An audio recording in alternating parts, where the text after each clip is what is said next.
સમાચારની શરૂઆત કરીએ તો મહત્વપૂર્ણ સમાચાર સામે આવી રહ્યા છે। કહી શકાય કે દેશમાં કોરોનાના કેસમાં સતત વધારો જોવા મળી રહ્યો છે। તો ફરી એકવાર કોરોનાના નવા કેસ નોંધાયા છે। દેશભરમાં કોરોનાએ હાહાકાર મચાવ્યો છે। નવા કેસ ફરી એકવાર નોંધાયા છે। દેશમાં ફરી એકવાર કોરોનાના કેસ વધ્યા છે।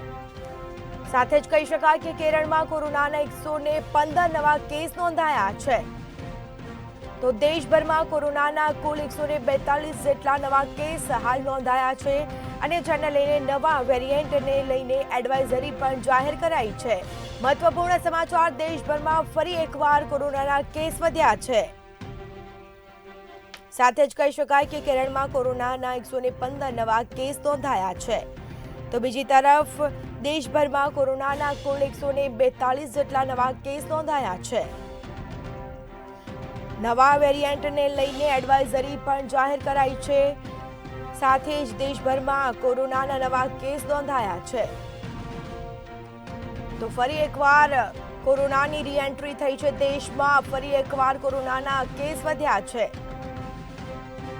અને જેને લઈને કેરળમાં કોરોનાના 115 જેટલા નવા કેસ નોંધાયા છે। મહત્વપૂર્ણ સમાચાર કહી શકાય। સાથે જ કહી શકાય કે એડવાઇઝરી પણ જાહેર કરવામાં આવી છે। નવા વેરિયન્ટને લઈને એડવાઇઝરી પણ જાહેર કરાઈ છે।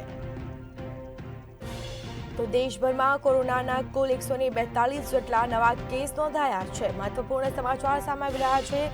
સાથે જ કહી શકાય કે દેશભરમાં ફરી એકવાર કોરોનાએ રીએન્ટ્રી કરી છે અને કેસમાં વધારો જોવા મળ્યો છે। કેરળમાં કોરોનાના 115 જેટલા નવા કેસ નોંધાયા છે। દેશભરમાં કોરોનાના કુલ 142 જેટલા નવા કેસ હાલ નોંધાયા છે।